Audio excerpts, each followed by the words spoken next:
Good evening, Facebook land and community on LinkedIn and YouTube, where I'll also be sharing this video too.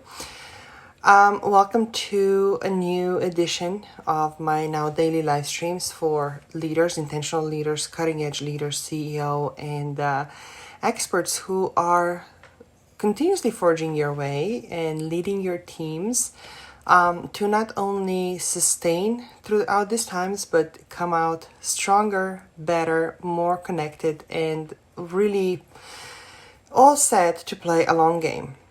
So this morning I shared a post about zone defense in basketball game. It's a defense that is really strategic. And I drew a couple of points back home to the leadership and how playing this strategic defense right now is really important in leadership.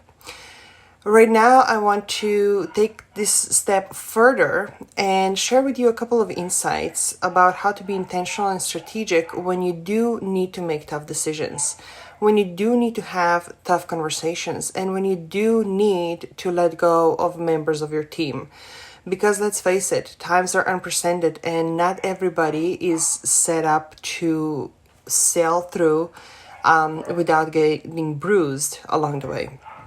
So my intention for you today is to share my perspective, my insights, my experiences that I have picked up personally, that I have observed from others, that I have learned from my mentors, and also that I have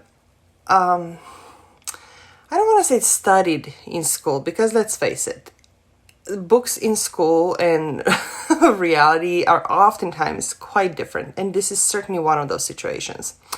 But what I will tell you is that one of the personal experiences that I had was not just me as an entrepreneur or me as somebody who was laid off, but I grew up in an entrepreneurial family. My father actually ran a service-based business. Actually, they were selling products. Ultimately, the end was the product sell straight to consumer. And when the recession hit about 10 years ago, he was also faced with those difficult decisions. So I got the chance to be in those conversations behind the scenes and see the process of contemplation, the process of figuring things out, rearranging things, and looking for solutions in order for him to be able to keep every single one of the employees on board. Not only that, he found a way to bring additional people on board that he knew, and he wanted to extend the helping hand to be able to help them get through the recession when they were laid off. And they were able to do that. So from all of those insights, I hope that what I share with you today gives you an inspiration, gives you motivation, and gives you strategic insights on how you can turn things for the better and find the light even in the darkest of the moments. So first thing that I would like to remind you is that those difficult conversations and decisions oftentimes come with a little attachment. And that attachment turns into a huge weight. And that is a weight of guilt and shame.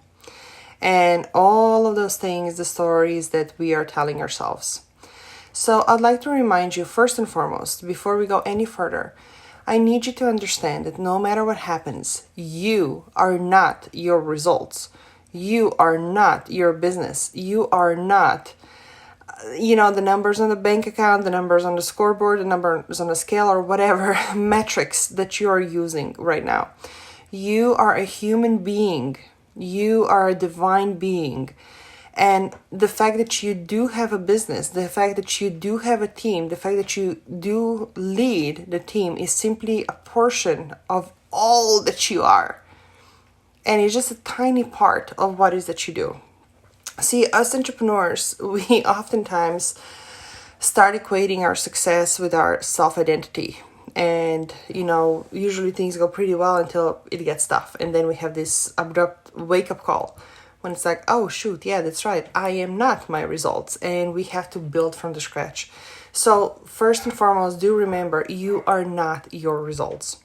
Now, second thing I want you to keep in mind as you are navigating tough decisions, difficult times, no matter the amount of people on your team, I'm pretty sure I mean, I trust from the bottom of my heart that you see those people as humans and not as numbers. That you see them as human beings and not as their product, their productivity, the numbers in the statistics, right? Because at the end of the day, every single one of those people represents a member of a family and most likely has somebody behind them who depends on them as well. And that creates this ripple effect that only increases the pressure that you are putting up with and carrying on your shoulders. So just for that, I commend you and want to say thank you for all that you have done thus far to help not just your employee, but also help them help and support their families. With that said, when those difficult decisions do have to be made, it is okay to feel emotional. Not all decisions are made based on economical sense. Some decisions that don't make any sense logically, but you feel it in your heart. You feel it in your soul. And it is okay to keep the door open and to combine both and to leverage both and to embrace both the emotional and the economical, the spiritual and the logical, so to speak, right? And that is okay. And I want you to know it is okay to feel all the feels, to anticipate that as you're going through those processes, as you're talking to your team members, you are gonna feel anxious. You are gonna feel angry, disappointed, sad, scared, because you are human, having a human experience just like everybody else. So be kind to yourself and simply accept that. And there are a lot of tools, and if you need some, reach out. I'm more than happy to help you and share them with you. There are tools that can help you alleviate this pressure and that can help you reframe your thoughts and shift your perspective and shift your perception. So even in the darkest of the darks, you can still see the light. Okay, so with that being said, I wanted to make sure that this comes across really, really clearly. So with this said, here's my strategic approach to solving this difficult situation that you might have found yourself in. Step number 1, I do suggest that you leverage your team. That means that before you let everybody go, I would encourage you to gather them, if only possible. I know a lot of you have virtual teams, so Zoom call is awesome. Have conversations with them one-on-one and use this time to ask strategic questions and ask for their insights, ask for their feedback, ask for their ideas. Because just as much as you are involved and devoted to the success of your business, so are they. They are the right employees, the right team members are heavily invested in your vision, in helping you bring that vision to life.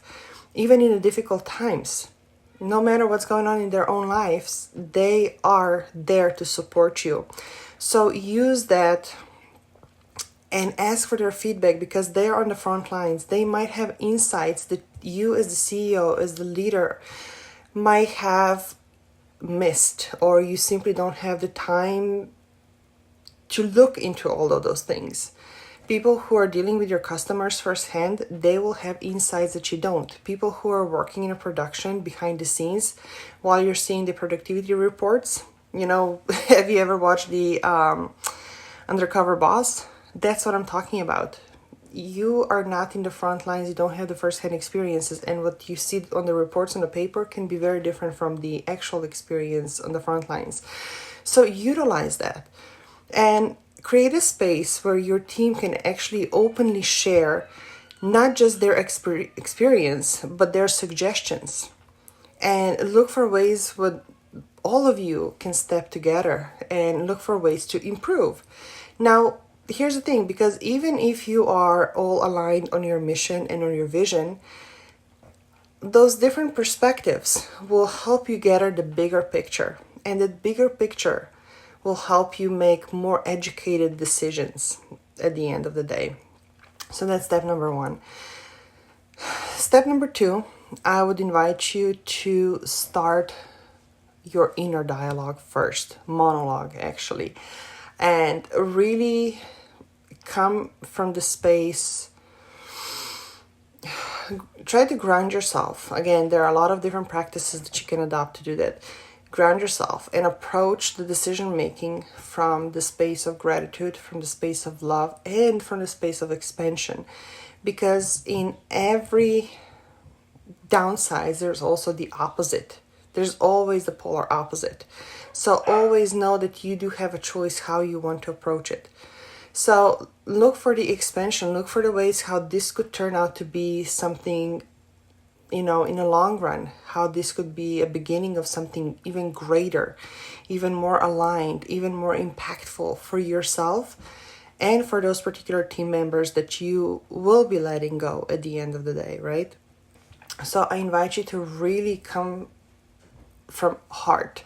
I know oftentimes, especially the old way of leading, we were taught to keep the distance, to keep the straight face, not to show the emotions, right? And be really this tough person. This is not how things are going, especially not with the intentional leadership, and especially not if you're a heart-centered, soul-driven entrepreneur, even a woman like myself. I had really swung personally from one side of the spectrum to the other side, and now I'm finding the beautiful grounds when I can combine the best of the both worlds. The toughness and perseverance and relentlessness with the intuition, with the love, with the gentleness and compassion. And the love and compassion at the end of the day are the spaces where I really invite you to approach this conversation, okay?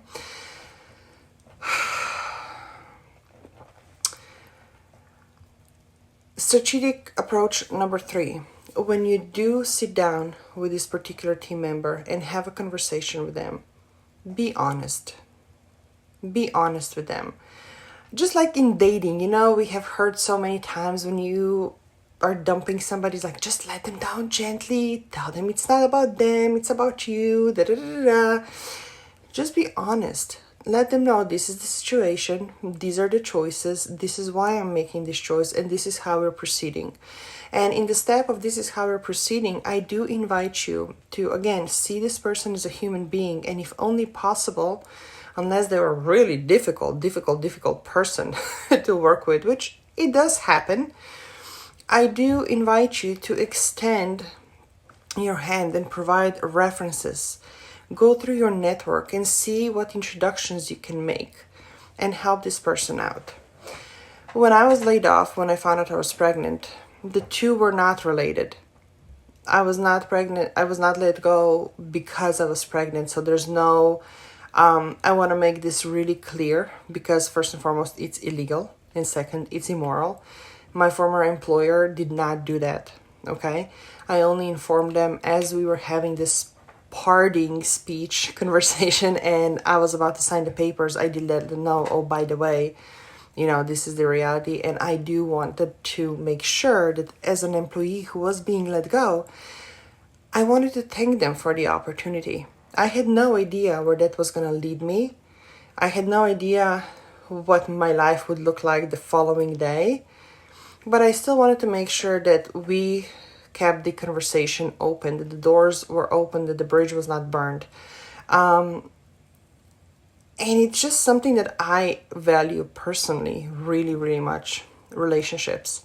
So when the tables are reversed, and I'm in a conversation when I have to let somebody go from my team, and it had to happen especially when I was transitioning from the virtual business management and consulting agency to a coaching and consulting model on its own. I had those conversations with my team members and I had to be really honest with them to say, listen, my business is shifting. This is how I'm moving forward. And at the new model, in the new way of doing things, this position is simply not available anymore. And the needs for those services are not available anymore. However, this is where it comes to, extending your hand. However, I would love to, if you're open to, arrange how you can continuously support the clients. Because let's face it, clients and my team members were already accustomed to each other. My team already knew what my clients needed. And that really helped both of the parties to continue without any major headaches. But I was lucky enough to create a situation where this was possible. I know not everybody is in a situation like this. However, be the person that, despite how difficult things are and how uncomfortable the conversations are, try to keep the doors open for your team members also. And with that in mind, when in step number 1 that I mentioned the conversations and asking your team for feedback, also look for the possibilities to reorganize. Because one thing that is really clear and exciting in entrepreneurial journey, in the journey towards intentional leadership, is that we as leaders, we are growing, we are evolving. So let's not forget that our team members are growing and evolving as well. So maybe, just hear me out, maybe up to this point, you didn't see the need, or you weren't even concerned with the fact that, maybe somebody else has developed as a person, they have acquired new skills. Maybe there's a room to really tap into their own genius, so they can not only bring in their, talents and skills, but passion and fire, right? So maybe this is your opportunity to explore together with this particular person. What are the possibilities? How else could you collaborate? And how else could they help you? I know in this particular moment, a lot of companies are concerned with 2 things. With acquiring new customers so they can continue having the revenues and cash flow and the funds to continuously pay and support their teams. And then the organizational efficiency, where they're rearranging things, people are working from home, operations is becoming more and more lean and more effective and more efficient, because they are realizing that if it's not, it doesn't matter how many new clients you bring in and how much cash are you bringing in, because at the end of the day, if the bucket is leaking, it doesn't matter how much water you're pouring in, it's leaking. And that is oftentimes, one of the biggest gaping holes, one of the biggest misalignments, or one of the biggest bottlenecks that I get to see in businesses when I get in and we do the assessment, and then we work together with the clients to eliminate those bottlenecks, eliminate those gaps, those leaks and misalignments altogether before they can really explode, right? And lead to the whole next level. So be mindful of those in your business too, because chances are once you plug those gaps and leaks and bottlenecks, maybe you find yourself in a situation where you do not have to let anybody go. Wouldn't that be freaking amazing in this time? So I do invite you to take the time and really dig deeper, ask different questions, ask deeper questions, look beyond the obvious, and you will find the answers, you will find the solutions that you will know feel right and you will know are the right ones to make. And speaking of knowing what is right and what feels good, the last step, strategic step in this process, is to keep your mind and keep your eyes and keep your soul tapped into this bigger vision of yours. I know right now it might be tough to get out of this crunch and contraction and the grips of the fear that's all around us and uncertainty. But you owe it to yourself. You owe it to your team. You owe it to your family. You owe it to your own future and to the future impact that you are yet to make, to find a way and ask for help to help you again shift this perspective of yours, shift the perception, elevate the conversation, expand your vision so that you can continuously stay inspired, stay motivated, and stay committed and stay in service.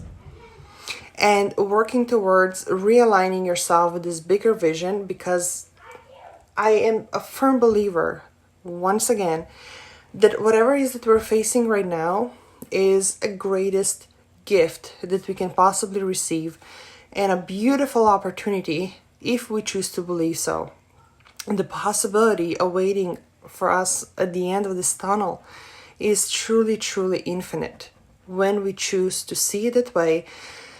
And when we apply our mindset game to our actual daily lives, routines, actions, when we truly integrate that knowing and we embody that knowing, and we're able to expand our vision and capacity to receive, we know that this is just the beginning. So even the difficult conversations that you might need to have, and if you're just joining this video right now, I do invite you to go at the beginning, because I'm sharing 4 very strategic steps that combine both internal and external, strategic, emotional, mental, and spiritual approach to making those difficult decisions and going through this process without having to feel the guilt and shame that usually come through in those situations. Okay, so again, I'm a firm believer that whatever happens for a reason, and I'm a believer, and I have learned in my own experience that it is always up to us which side of the coin we choose to see. So this again is your opportunity and your time to really choose what side of the coin you want to play on. Do you see it as a failure, or do you see it as a possibility? Do you see it as the end game, or do you see it as a new beginning? Do you see it as something that is difficult and resentful, or are you seeing as a growing experience for yourself and for everybody else involved? Right? So from the bottom of my heart, thank you for being here. Thank you for sharing this space with me. Thank you for giving me the opportunity to share my experiences, insights, and expertise with you, and those 4 strategic steps that hopefully can help you navigate those waters and emerge on the other side stronger, more aligned, better than ever before, and first and foremost, prepared for the long game, because that's ultimately where it is at. It's, even though things are changing from today to tomorrow, a great leader always has the eyes on the long game and on the big picture. And I invite you to continuously do that for you, for your team, for your family, for your future impact. And if you have questions, if there's any way I can support you, if there's tools that I can share with you or resources I can share with you, please don't hesitate to reaching out, and we'll go from there. Thank you, and have a wonderful evening until we speak again.